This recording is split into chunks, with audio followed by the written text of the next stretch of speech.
So day number 6, the most important thing in change work is breaking the existing patterns.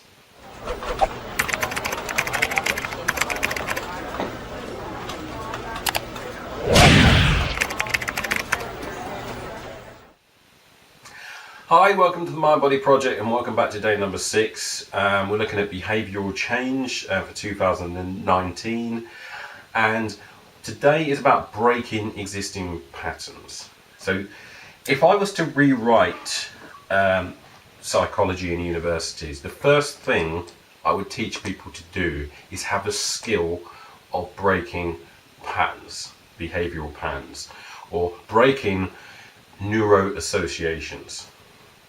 So what do I mean by this?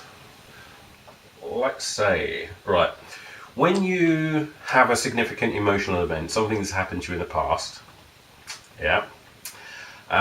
you may get a picture. So how you get reminded of that, it may be a smell. It's going to be 5 things.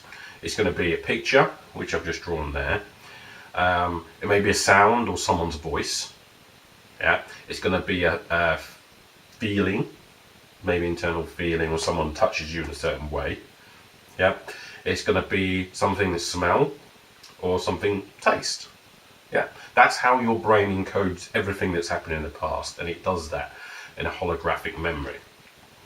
Okay, so everything that's happened to you or is basically in the past, so this now memories.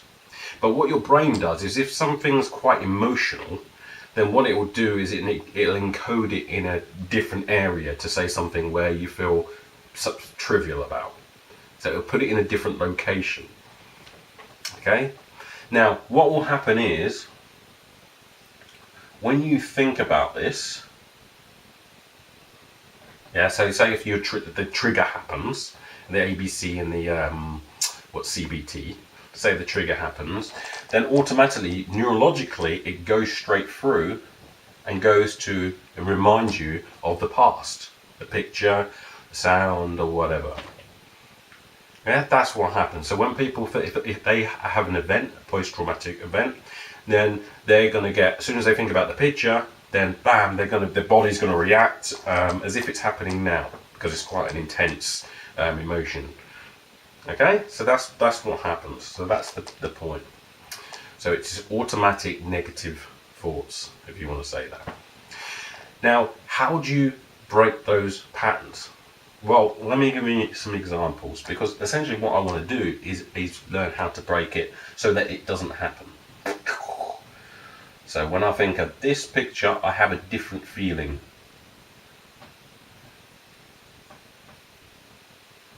It's a different feeling than what I had before. So I don't want to feel panicked and depressed and upset. I want to feel a different feeling towards that. And to do that, I have to break your pattern, your neurological pattern, or your neuro association. So let me give you some examples of what I've done. So I had, in fact, my housemate, if he's watching this, he'll know what this is about. So he was struggling with, I think it was anxiety. So what I did was, I actually did a handshake interrupt, and I put his hand up here. So his hand stay, get your hands here, did a little bit of a trance. And then what I said was, okay, so until your hand is going to stay up here, only until you think it's all funny. So he's stuck there now until he thinks the whole thing's funny. So as he's laughing, he starts laughing his head off, and I go, think about the event. He's just laughing his head off. Think about the event. His hand's coming down. He's just laughing and laughing and laughing and laughing his head off. And then I ask him, right, okay, so that thing that was bothering you, because I don't do content, I don't know what it was, but that thing that was bothering you. And he just burst out into laughter. Because I've just done something outrageous. And he's just laughing his head off. Another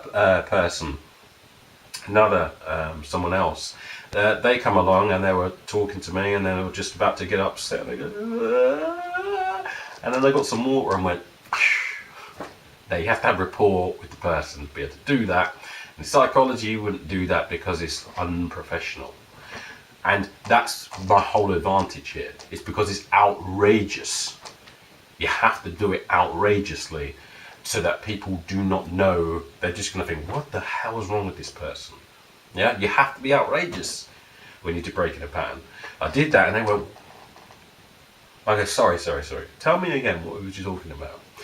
And then they'll go, and I'll just get some more work and do that.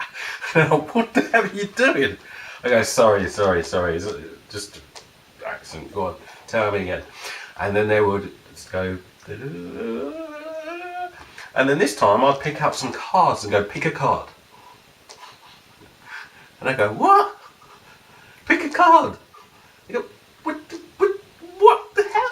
It's like, I even had it, when someone, this is when we were first starting all of this stuff, and I was working and I had my colleague, because you can see through the door, one of the doors, but like I basically planned it in advance, so I said, right, I'll give you a signal, you just come in, and then you just say you won the lottery, shout, I won the lottery, yeah. So the person will start going, because I give people 45 minutes to start, and then they will go, and I go, and then she'll run in and go, oh, I'm the lorry, and then the person will go, what?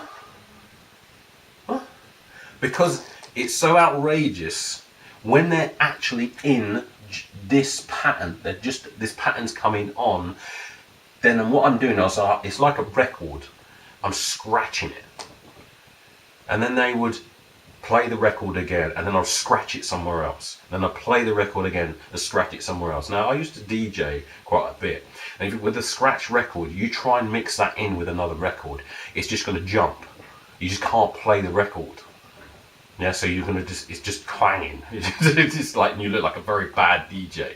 But essentially, you'd have to get rid of that record. You just can't play it again. It's the same with this, with the pattern. What happens is when they then, after you've done that a few times, it may take about 15, 16 times. One of the things that Tad James, who I learnt off as well, he used to basically say, do you smell popcorn? And like, you just, what? It's like, it's just so outrageous, it's so out there that you just lose your train of thought. Do you know when you go into a room and you're about to get something, you're going in the next room to go and get something, and someone says something, and then you go, yeah, and then you answer their question, and then all of a sudden you forget what you're going in there for. It's called pattern break. That's what you want to do. You want to do that loads and loads of times, because then you can't get this back the same way. And so my housemate, he was laughing his head off. So when he was thinking about the problem, he's just laughing his head off. And then it's now not a problem because you have a different neuro association to it. It's just a different feeling.